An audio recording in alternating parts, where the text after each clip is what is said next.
You talked about sort of coming back to Yiddish much later and missing it. It was a strange way to do it. I think maybe Janet Hadda was her name. Janet Hadda, Hadda. Good lady. I think I got in touch with her because I was doing some recordings of voluntary recordings, and then talking to one of the producers one day, I asked if they knew someplace where I could pick up some Yiddish, and I think they sent me to her, to Janet Hadda.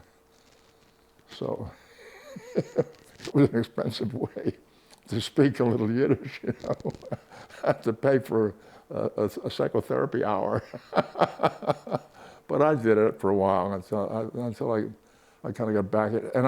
And she suggested, and I did. I bought a copy of. You could help me with this. Uriel. Weinreich. Who? Weinreich. Yes, Weinreich. Weinreich, was that? Yeah, his dictionary.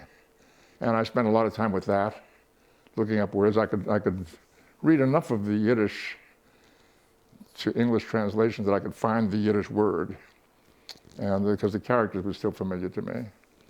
And I kind of helped my Yiddish along that way.